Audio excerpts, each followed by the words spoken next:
But we begin the show with our first guest of the day. Right out of the gate, it's Tucker Carlson, host of Tucker Carlson Tonight on Fox News Channel, also Tucker Carlson Today and Tucker Carlson Originals on Fox Nation. His latest Originals documentary we'll get to here in just a moment. You can access Fox Nation for free for 90 days by going to tuckercarlson.com. And Tucker, welcome back to the show. Hey, Guy. Thanks for having me. I'm delighted to have you here. Let's just play a little clip. This is the promo that's running of this latest documentary at Fox Nation that you have produced, Cut 31. Ladies and gentlemen, please welcome to the stage, Blake Masters. This may be the most significant midterm elections of our lifetime. For months, our team was able to embed with the Masters campaign. I'm trying to show people what a new breed of politician looks like. I know it's going to be hard, but damn it, it's just important. And so I feel called to do it, even if I'm just a kid from Tucson, Arizona. Tucker Carlson Originals, The Candidate, Blake Masters, streaming now, exclusively on Fox Nation. All right, Tucker. So Blake Masters is a guy we've had here on the show back when he was seen to be kind of a long shot. He's coming up again later in the week. We're going to have him as a guest once again here on the program. You guys have been embedded with him for a while. What was it about Blake and his campaign that made you select him as the candidate to trail? Well, I knew him before. If I guess I could sum it up in one sentence, having spent my entire life, more than 30 years working around politicians, they're just not impressive people for the most part. They're really not. They've got bad values. They're sad, unhappy personal lives. There are some exceptions, but they're not people really you'd want to have dinner with by and large. And I've had a lot of dinners with them. Masters is like a legitimately interesting, smart person. He's a reader. He's a man of faith, a family man. Legitimately, he had a successful business career. But more than anything, he's grappling with what all these changes our society is going through mean, and how do you respond to them? And that's something that I've just long been impressed by. So I knew him already. He gave us the access, but more than anything, I have been desperate to be excited about anybody in American politics, particularly at the statewide level. And I'm genuinely excited about the prospect of what he'll do. And I never feel that way. I really do have contempt for them. I wish I didn't, but I do. Fair enough, but he's an exception to that rule. And what's interesting is when you guys and the camera crew and the whole production team started down there, and I sort of alluded to this a moment ago, it was one of those races that people were saying maybe it's a second or third tier possibility. If the wave gets big enough, maybe a guy like Blake Masters, sort of a flawed candidate, first-time guy, candidate quality issues, maybe he somehow gets across the finish line, but Mark Kelly's got this big lead and all this money, and that race is kind of looking over. Well, these days, that is not the case at all anymore. I think Masters has overperformed that conventional wisdom. I think his debate performance was really strong. The one shot he had at Mark Kelly, that's just from, to my eyes, he did very well in that debate. And I saw a poll out today. He's tied, despite that huge cash disadvantage he's been faced with in Arizona. This might be a pretty dramatic comeback story that you guys are reporting on. So I always thought he was going to win because his views match those of the Republican electorate. And that's the basic problem in Republican politics, I've always thought, leaving aside my own views. I've got all kinds of eccentric views that are not majority views, but a political party should represent its voters. That's the whole point of democracy. It's a representative government. The people rule, and they do so through their representatives. And at least I can't speak to the Democratic Party. I'm not a Democratic voter, but I know the Republican leadership. I know them all pretty well. They're not that interested in what their voters think. Their views on the big issues, war and peace, the economy, are very far from their own voters. Their voters vote for them by default because they're afraid of the other side. And it's just this terrible disconnect between the voters and their members of Congress. And I felt from day one, in fact, before he announced, just when I knew him as a person, that his views were consistent with the majority of the Republican electorate, and even in Arizona. So, yeah, I'm not surprised at all. Everyone hates him in Washington, of course, because exactly what his life in the Senate is going to be like. He's not going to go along with Mitch McConnell or whatever. I'm sure, everyone's pretending he's going to, but he's like a totally different kind of Republican.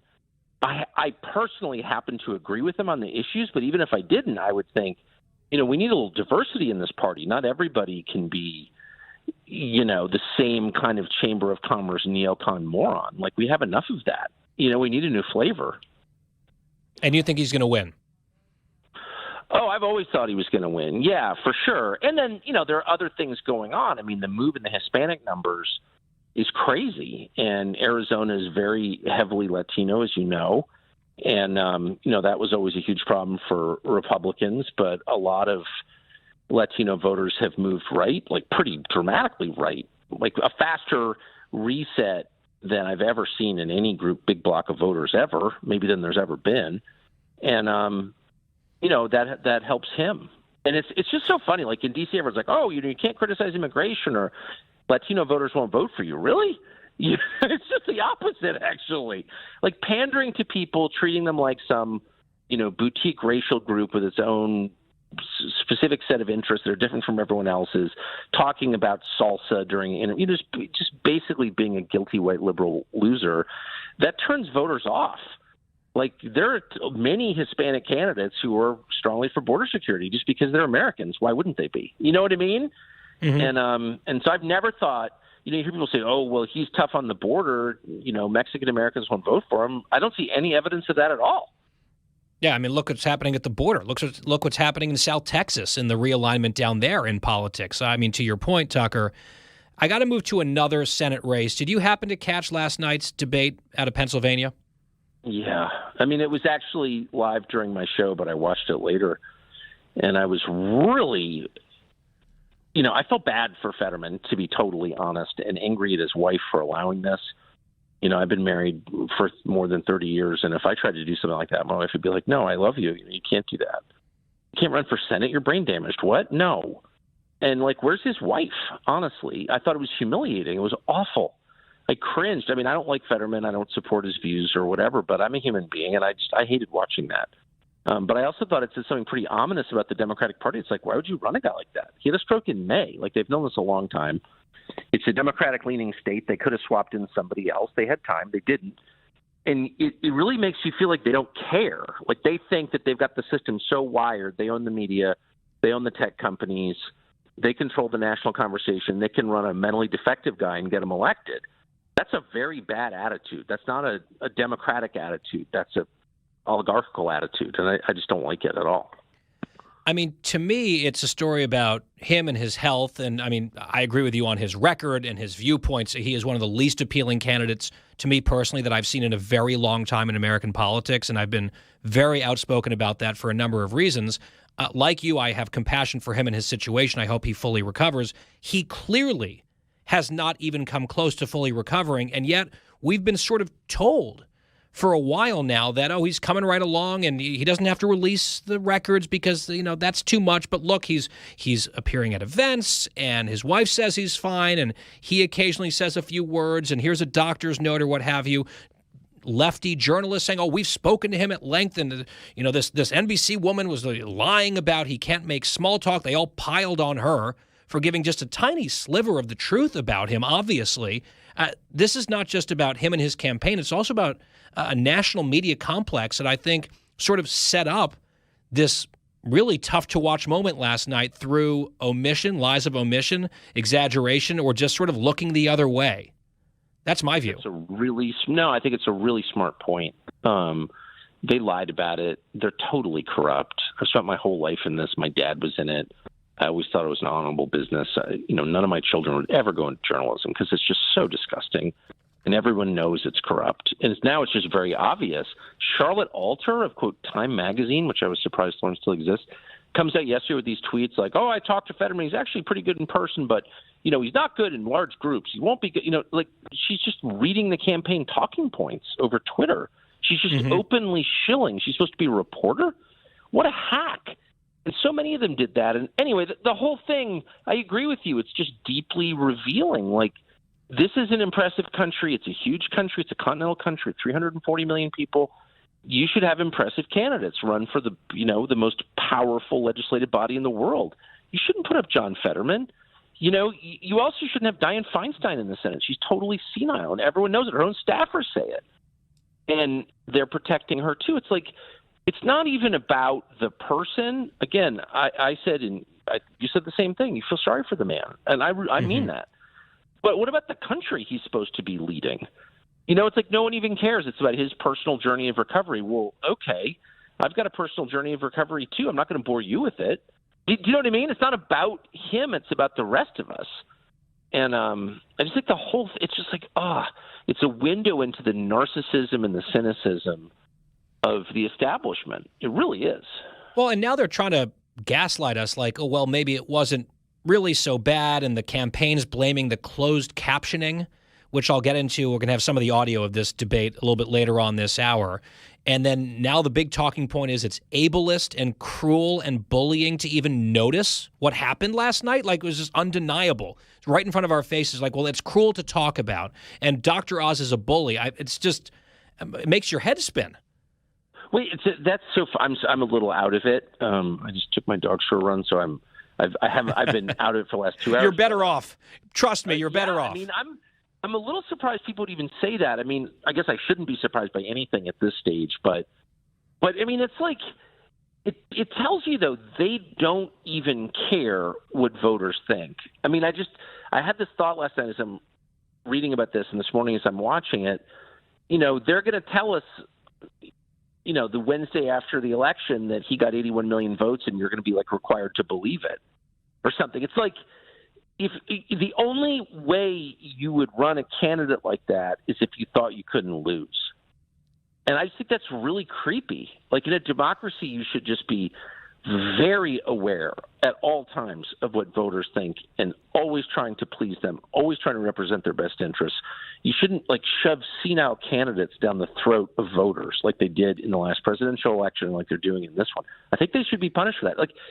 There are plenty of smart liberals who I disagree with, but who are still, obviously pretty impressive people. Why not run one of those? Yeah, competent. Fetterman, not only, and I don't want to seem like I'm mocking his injury. I feel bad for him. But he's also, stroke aside, an utterly unimpressive person. No, that's right. Who was on, he's like this self-indulgent rich kid who lived off of his parents until his mid-40s, who's done nothing. He was the mayor of Braddock, Pennsylvania, one of the most screwed up towns in the entire Commonwealth, and it got no better as mayor. And he ginned up all this publicity about how he's putting in art galleries or whatever, and then just left the place, the shambles that it remains. And it's and then he became lieutenant governor of the whole state and didn't show up for that job, most of the time. It's just sort of this ridiculous story that is even close to a Senate seat. Tucker Carlson, we only have a little bit of time left, but I do want to play you one more soundbite. This is from a different debate last night, New York gubernatorial debate, a very interesting exchange between Kathy Hochul, the incumbent Democrat, Lee Zeldin, the Republican, challenging her on crime. This is the issue on which Zeldin and the Republicans are surging in that state. Listen to cut 26. This governor, who still, to this moment, we're halfway through the debate, she still hasn't talked about locking up anyone committing any crimes. Okay. Anyone who commits a crime under our laws, especially with the change they made to bail, has consequences. I don't know why that's so important to you. I don't know why that's so important to you, locking up criminals and keeping them locked up. I don't know why that's so important to you. She said, sort of incredulous to Lee Zeldin. Your thoughts, Tucker? I mean, I thought she was an utter fraud since she got that job without being elected when they ran Cuomo. I never liked Cuomo, but what did he do wrong exactly? No one can even remember. That was such a scam, that whole thing. But what really strikes me is Lee Zeldin, who I've known for a while, and he's kind of your garden variety Republican. I don't know what happened to Lee Zeldin, but he became really good. I don't know. Sometimes the pressure of a campaign changes a person and makes him more impressive or less impressive. Pressure changes people. And Lee Zeldin became way better at explaining what he believes. His beliefs became sharper and more relevant. He just became a really good politician in the process of this race. I'm amazed. I had him on the other night. I couldn't believe it was him. And I didn't want to sound patronizing or anything, but I meant it. I wanted to say, holy smokes, Lee Zeldin, you're killing it. I never thought you could be this good, but he is. And I think and I guess he had this galvanizing issue that is clearly personal to him and got very close to home recently for him, and he's running with it. He's hit a stride. She's flailing. It's still a very, very blue state, so I'm skeptical, but I don't think New York Democrats were expecting to be sweating at all at this point of the race, and looks like they are at the moment. Tucker Carlson, our guest. Tucker Carlson tonight, every weeknight at 8 p.m. on Fox News Channel. You can check out this new documentary series, The Candidate, Blake Masters, out now, foxnation.com. You can check Fox Nation for free, a little 90-day trial by going to tuckercarlson.com. That's one of your options right there. Tucker, great to talk to you. Thanks for stopping by. Thanks a million, Guy. See ya. We will step aside. We will come right back. Just getting started on The Guy Benson Show.